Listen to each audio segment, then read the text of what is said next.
Ya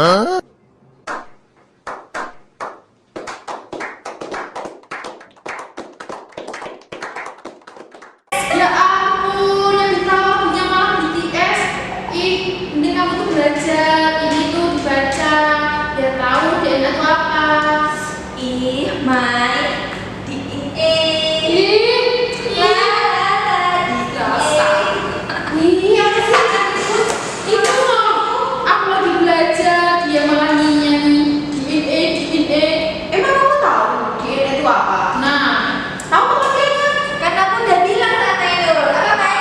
Ini Lagunya BTS katanya. Ih, kamu nggak tahu, nanti kan kamu TKP. Kamu nggak tahu DNA itu apa? belum belajar sih. Parah. Emang kamu tahu apa? Ya tahu. Parah sih gua. Emang apa? Tahu nggak sih artian DNA? DNA. DNA itu apa sih? Itu materi genetik sebagai bahan utama penyusun kromosom. Nah itu. Gitu pengertiannya. Nah, terus ini juga dari orang tua kalian. Kok bisa sih? Apa sih yang bisa kalian lihat dari itu? Nah ini beda. Beda tak? Beda tak? Nah, kalian Fitri sama Maya aja beda. Berarti itu bukti gitu. Nah terus tahu nggak letaknya di mana?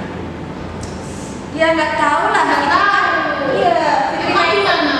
Letaknya itu di telur. Kok telur di bulat-bulat itu loh? Kayak telur. Misalnya telur ini, telur kan bulat. Terus di tengah-tengahnya ada kuning-kuning itu namanya apa? Apa sih? Ah itu nama bahasa biologi apa? Ini apa ya? Mana? Aduh. Nukleus. Iya, nukleus. Itu letaknya di nukleus. Kayaknya aku lupa deh bentar ya. Ya. Kamu yang bener deh kalau ngasih tahu. Tapi tadi sih aku baca gitu, tapi ragu. Tapi nggak tahu bener nggak. Tapi nilai TKP ku bagus.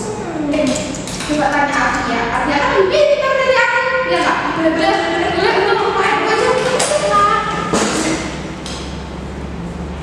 Halo Fi. Halo semua. Abi mau tanya dong, mau tanya. Tanya apa, Pit? Letak DNA itu di mana? Letak DNA.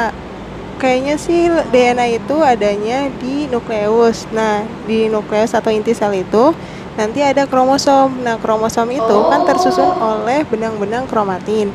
Nah, benang-benang kromatin itu nanti yang tersusun lagi dari DNA itu. Kayaknya sih kayak gitu ya, tapi nggak tahu kalau salah. Kamu nggak tahu manfaatnya? Manfaat? Yang tahu siapa? Oh, manfaat?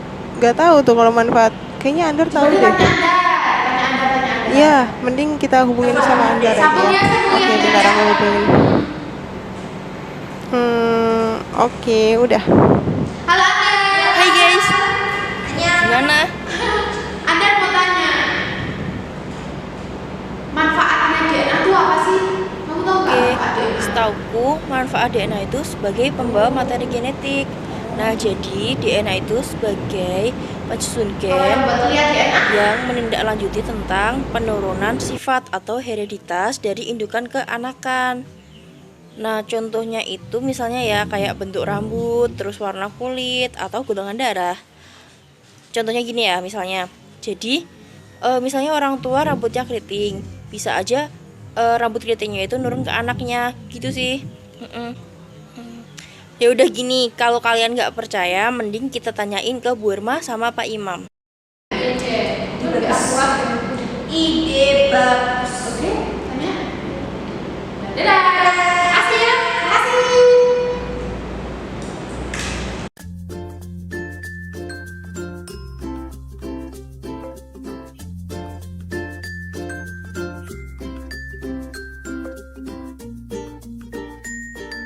Bagaimana kita tahu bahwa beberapa individu adalah satu keluarga? Ya, kita akan melihat kemiripan sifat yang dimiliki oleh mereka. Sifat-sifat ini tidak hanya dipertahankan dalam satu generasi saja, tetapi dapat diturunkan ke generasi-generasi berikutnya. Lalu, bagaimana organisme mampu mempertahankan sifat-sifat yang dimilikinya melalui beberapa generasi? Apa Siapakah yang bertanggung jawab terhadap mekanisme ini ya? Dan di manakah kita dapat menemui struktur ini? Bagaimana ya penampakan struktur ini? Dan apakah fungsi dan perannya dalam hereditas? Mungkin kita sudah tidak asing dengan DNA.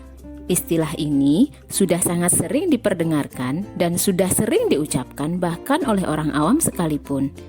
Tetapi, apa sih sebenarnya DNA itu? Menurut Francis Collins, DNA adalah buku sejarah, yaitu sebuah narasi perjalanan spesies melalui beragam lini masa. Dengan mempelajari DNA, kita bisa mengetahui bagaimana kondisi kehidupan di dunia ini bahkan sejak jutaan tahun yang lalu. DNA juga merupakan buku manual atau petunjuk yang sangat amat detail, sebuah cetak biru untuk membangun tiap-tiap sel pada tubuh organisme. DNA juga bisa berperan sebagai buku pegangan tentang obat-obatan dan kesehatan yang mampu memberikan pemahaman mendalam kepada penyedia layanan kesehatan, sehingga mampu menciptakan cara yang efektif dan efisien dalam merawat, mencegah, dan mengobati penyakit. Jadi, bisa kita simpulkan bahwa DNA adalah struktur yang sangat penting ya. Lalu, di mana ya kita dapat menemui DNA? Mengingat pentingnya fungsi dan peran DNA, maka struktur ini harus disimpan di tempat yang terlindungi dan benar-benar terjamin keamanannya. Tak lain dan tak bukan adalah di dalam nukleus, salah satu tempat terdalam dan terisolasi jauh di dalam sel. Jadi, prinsipnya kita bisa menemukan DNA di hampir semua jenis sel di tubuh kita. Hampir semua. Iya, karena ada satu jenis sel di tubuh kita yang tidak bernukleus. Masih ingat sel apa? Betul, sel darah merah. Karena sel darah merah tidak bernukleus, maka kita tidak akan mungkin menemukan DNA di dalamnya. Ada beberapa fakta menarik tentang DNA loh. Tahukah kalian, kalau dalam ukuran yang sebenarnya, total DNA di dalam satu sel manusia bisa sepanjang 3 meter. Ingat ya, itu hanya dari satu sel saja loh. Padahal, total sel penyusun tubuh kita adalah miliaran. Wow, berarti jika seluruh DNA di satu tubuh manusia direntangkan, bisa mengelilingi bumi berkali-kali ya. Lalu, bagaimana mungkin DNA sepanjang itu dapat dimuat di dalam nukleus yang berukuran mikroskopik? Di dalam nukleus, DNA tidak terdapat dalam struktur panjang yang terentang, tetapi terkondensasi dan termampatkan dalam bentuk kromosom, sehingga bisa termuat di dalam nukleus. Untuk informasi saja ya, bahwa rata-rata diameter nukleus sel-sel manusia adalah 6 mikrometer. Kelebihan lainnya, DNA memiliki struktur double helix berpilin ganda seperti spiral. Struktur ini memberikan fleksibilitas pada DNA dan mencegah kerusakan pada DNA. Bayangkan jika DNA memiliki struktur lurus seperti tangga. Kira-kira apa yang akan terjadi jika kemudian dimampatkan? Sangat mungkin kan DNA akan patah dan rusak?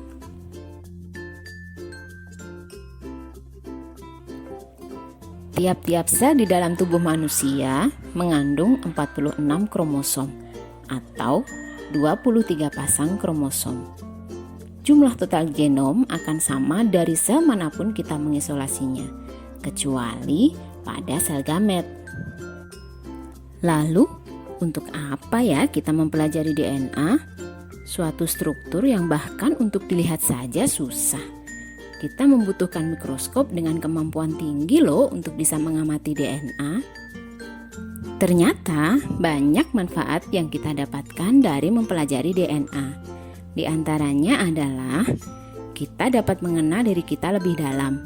Bagaimana kita bisa memiliki karakter yang melekat pada diri kita, yang bahkan bisa kita turunkan ke anak cucu kita nantinya. DNA juga memberikan informasi tentang kehidupan.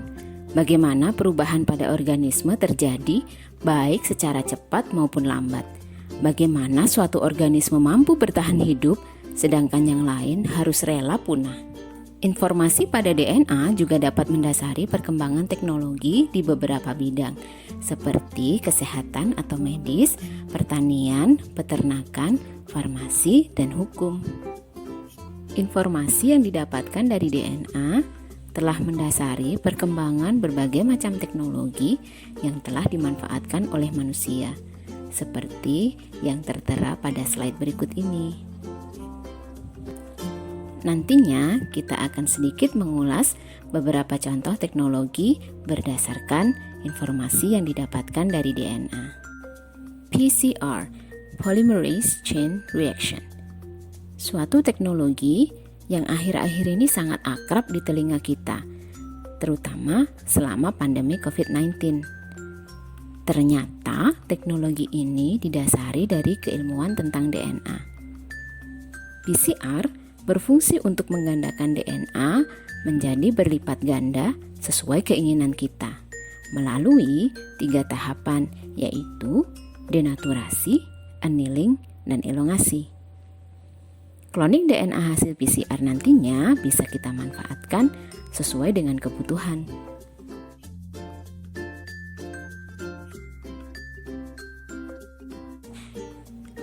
Pada satu rangkaian DNA yang kita miliki, ternyata ada sekuen tertentu yang tidak hanya muncul satu kali saja, tetapi mengalami pengulangan.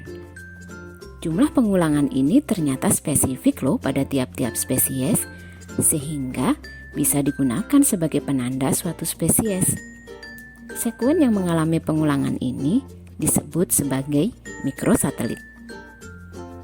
Ada suatu alat yang mampu membaca urutan basa nukleotida penyusun DNA. Urutan basa nukleotida ini dapat memberikan informasi tentang gen-gen yang berperan dalam sel-sel tubuh kita. Alat ini disebut sebagai DNA sequencer dan prosesnya disebut sebagai DNA sequencing. Hasil pembacaan DNA sequencer terlihat pada slide berikutnya.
Hasil pembacaan pada DNA sequencer juga dapat ditampilkan dalam bentuk barcode atau kode batang.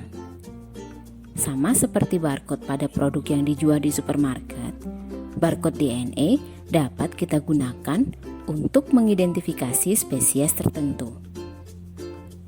Teknologi DNA barcoding sudah banyak berkembang dan dimanfaatkan di berbagai aktivitas. Salah satunya adalah pencegahan penyelundupan spesies-spesies yang dilindungi.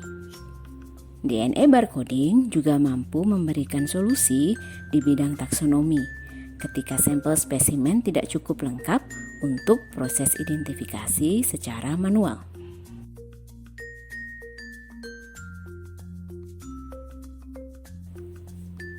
Teknologi transgenik juga didasarkan pada informasi yang didapatkan dari DNA. Teknologi ini telah banyak menghasilkan organisme-organisme transgenik yang memberikan manfaat bagi manusia.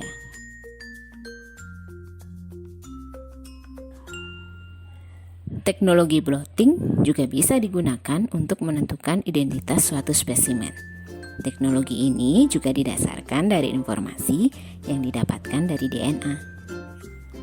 Salah satu teknologi yang terbilang baru di Indonesia adalah metagenomik. Biasanya kita sudah mengetahui terlebih dahulu atau kita tentukan terlebih dahulu organisme atau spesies yang kita gunakan sebagai sumber isolat DNA. Tetapi, teknologi metagenomik bekerja dengan cara sebaliknya. Kita akan mengekstrak semua DNA yang tersimpan dari suatu sampel. Sebagai contoh, segenggam tanah. Kemudian, dari segenggam tanah itu, kita lakukan ekstraksi semua DNA yang tersimpan di dalamnya. Lalu, dari DNA yang terkumpul, akan kita lakukan identifikasi organisme-organisme apa saja yang pernah berada di area tersebut. DNA fingerprinting atau sidik jari DNA. Mengapa ya diistilahkan sidik jari? Ternyata, karena pola DNA pada masing-masing individu itu unik, seperti halnya pola sidik jari. Teknologi ini telah banyak dimanfaatkan untuk berbagai kebutuhan, seperti proses pengenalan korban bencana pada DVI atau Disaster Victim Investigation, kemudian proses pengenalan korban atau pelaku kejahatan pada Crime Scene Investigation, dan juga bisa digunakan untuk mencari hubungan antara anak dengan orang tuanya. Pertanyaan yang kemudian muncul adalah, bagaimana cara kita mempelajari DNA yang tersimpan jauh di dalam nukleus? Tentunya kita harus mengeluarkan DNA dari dalam nukleus, bukan? Lalu, bagaimana caranya ya? Simak video berikut ini.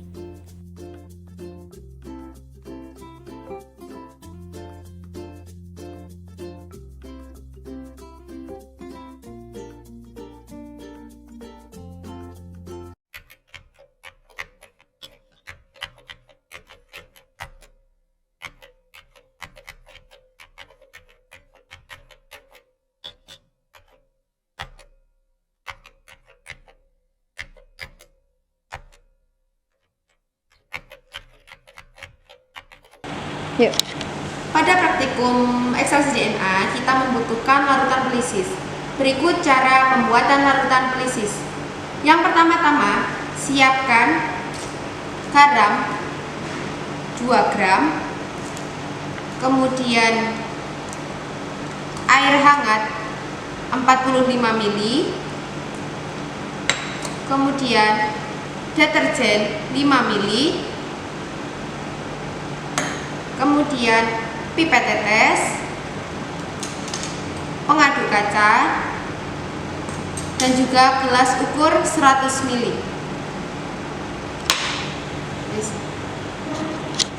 Untuk yang pertama, siapkan tempat atau gelas ukur berukuran 100 ml. Kemudian silakan tuangkan air 45 ml air hangat.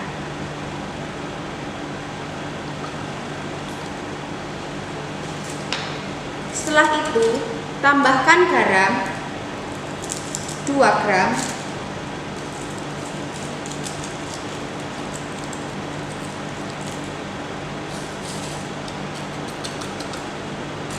kemudian tambahkan 5 ml deterjen,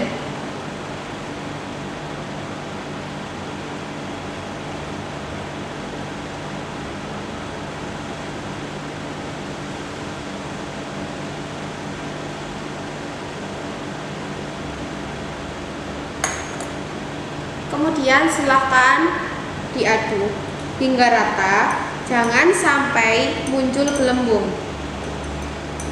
Pelan-pelan saja hingga semuanya homogen.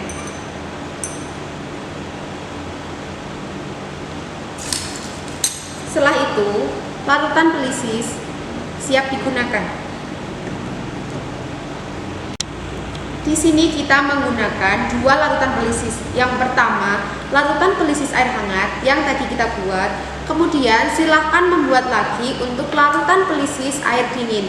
Yang membedakan hanya suhu pada airnya saja. Untuk bahan dan juga cara kerjanya sama. Yuk. Untuk melihat DNA di epitel pipi, kita akan membuat terlebih dahulu protease dengan alat dan bahan. Pertama bahan ada nanas, terus kemudian air atau aqueous, kemudian ada nanas yang sudah dipotong, gelas ukur, kemudian hand blend. Nanti hand blend bisa menggunakan juga blender.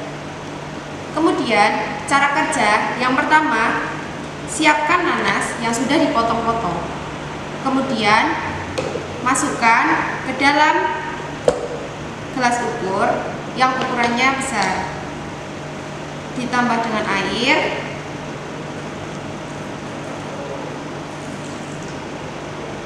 Terus kemudian silakan hand blend.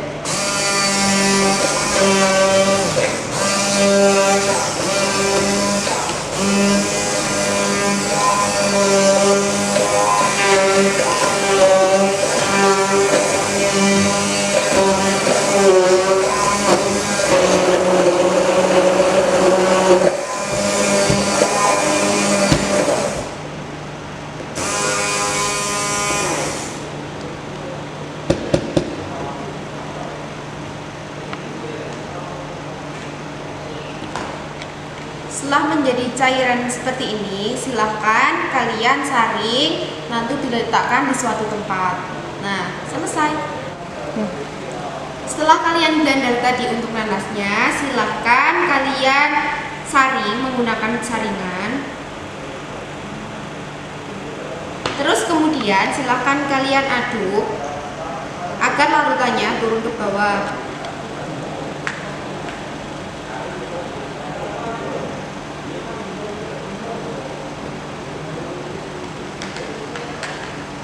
Setelah itu, larutannya siap untuk digunakan. Untuk memvisualisasikan DNA pada epitel pipi, silakan kalian berkumur dengan air garam. Ingat, sikat gigi terlebih dahulu, supaya nanti sisa-sisa makanan pada sel-sel gigi tidak ikut larut dalam cairan tersebut. Untuk berkumurnya, silakan berkumur selama 1 menit. Kemudian, hasil dari kumuran tersebut ditampung di dalam beker glass, kemudian ditambahkan dengan protease secukupnya, kemudian ditambahkan dengan isopropanol dingin, dan juga larutan pelisis 1:1. Jadi untuk isopropanol dan juga larutan pelisis itu 1:1. Yang kita gunakan yaitu dengan 40 ml. Yang pertama, silahkan kumur dengan air garam.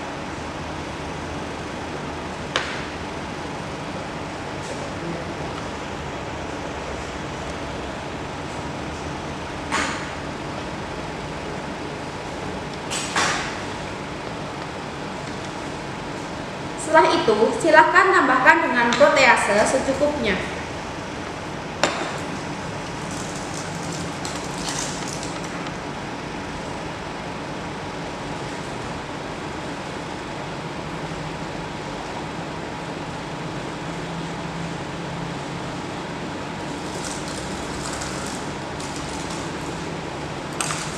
Setelah ditambahkan dengan protease, silahkan kalian tambahkan isopropanol ataupun menggunakan alkohol dan juga larutan pelisis 1:1, yaitu 40 ml banding 40 ml. Ini untuk larutan pelisis,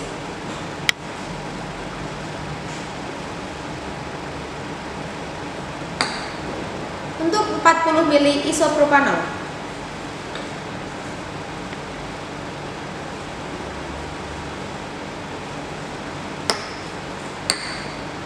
Untuk mengamati lebih jelas, silahkan kalian mengambil senter dari HP kalian masing-masing, kemudian ditaruh di bawahnya.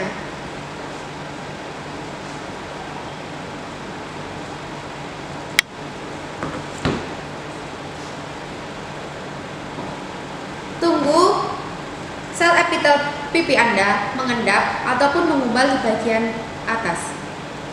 Sekian dari cara kerja untuk melihat epitel pipi.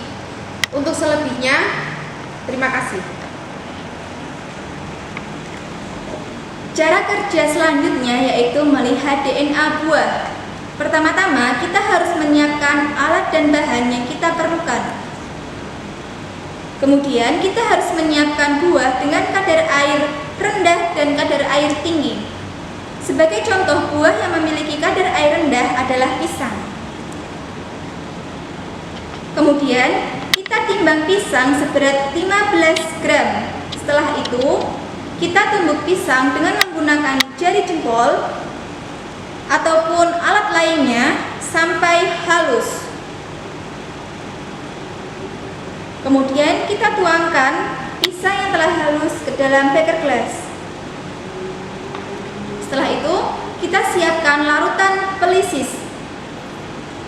Kita memiliki dua larutan pelisis, yaitu larutan pelisis dingin dan larutan pelisis hangat. Pertama-tama, kita akan menuangkan larutan pelisis dingin 40 ml ke dalam pisang yang telah halus.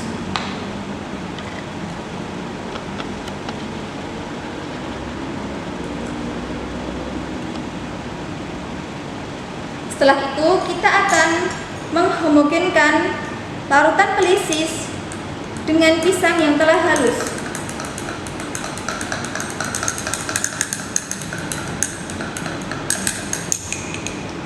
Tujuan dari homogenisasi ini adalah untuk meriliskan dinding sel dari buah pisang agar kita dapat melihat DNA buah dan mengekstraksi DNA-nya.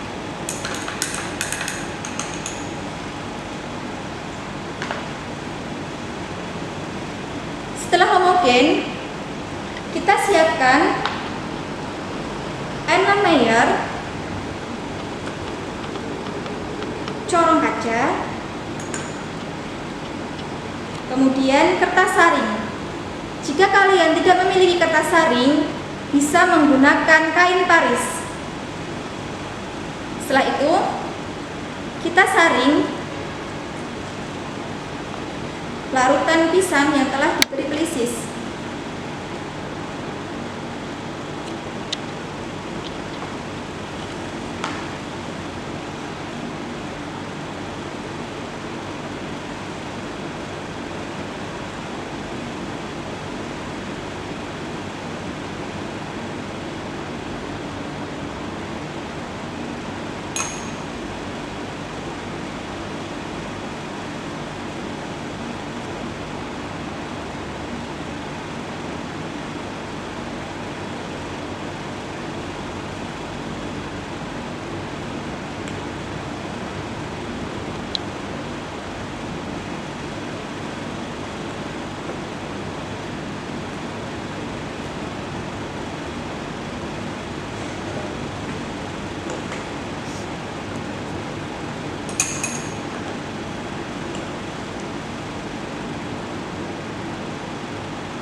Kemudian setelah kita mendapatkan sarinya,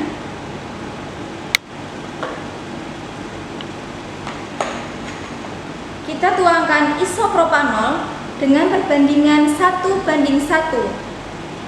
Jika kalian tidak memiliki isopropanol, kalian bisa menggunakan alkohol 70%. Perbandingan 1:1 adalah perbandingan antara pelisis dengan isopropanol. Pelisis yang kita gunakan adalah 40 ml. Isopropanol yang akan kita tuangkan adalah 40 ml. Kemudian kita tuangkan.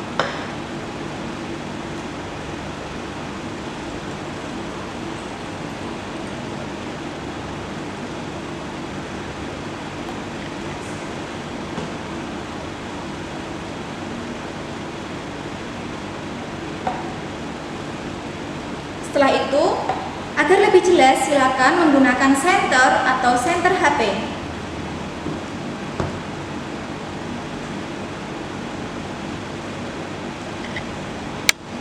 Kemudian kalian dapat melihat perubahan yang terjadi pada buah pisang.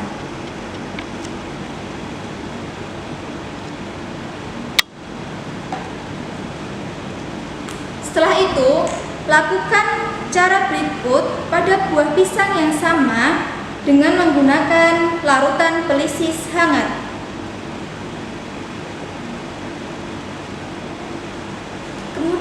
untuk buah dengan kadar air tinggi, yaitu semangka dan kiwi. Seperti tadi, kita harus menghaluskan buah tersebut sampai halus seperti ini. Kemudian kita akan menuangkannya ke dalam beker gelas.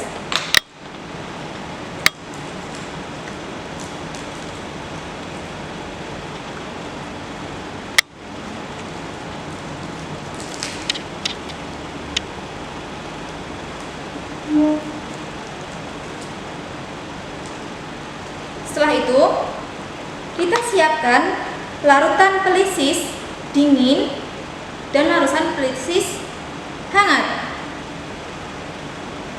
Kemudian, kita akan menuangkan larutan pelisis dingin 40 ml ke dalam buah yang telah dihaluskan.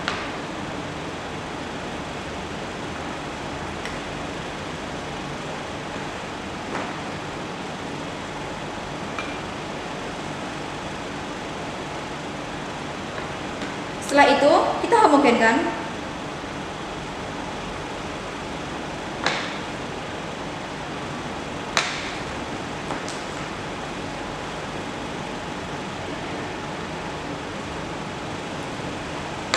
Sama seperti tadi, tujuan dari homogenisasi adalah untuk melisiskan dinding sel agar DNA buah dapat kita ekstrak. Setelah homogen, kita akan menyaring buah dengan menggunakan kertas saring ataupun menggunakan kain paris.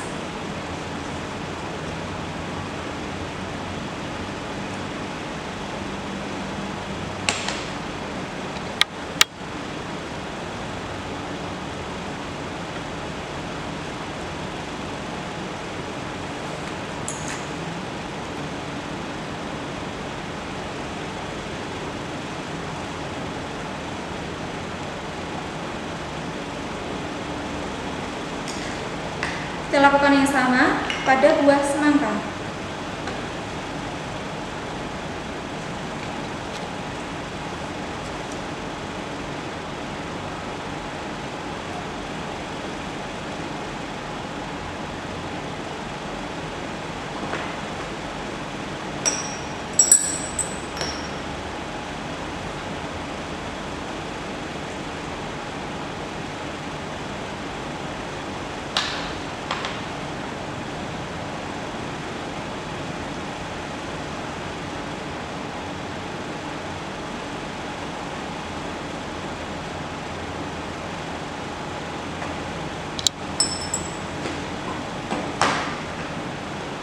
Sudah.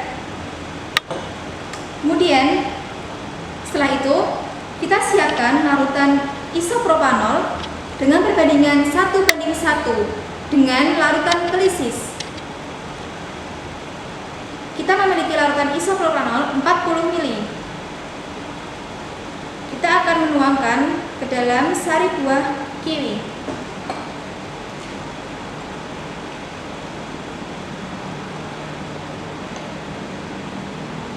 Kemudian kita juga akan menuangkannya pada buah semangka.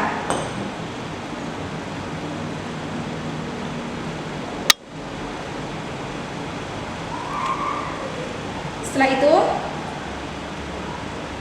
kita tunggu, kemudian kita akan melihat DNA buah menggunakan senter HP ataupun senter.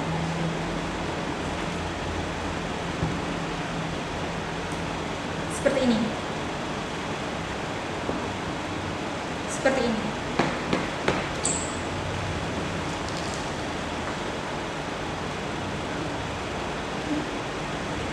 Kemudian setelah itu catat hasilnya pada kertas.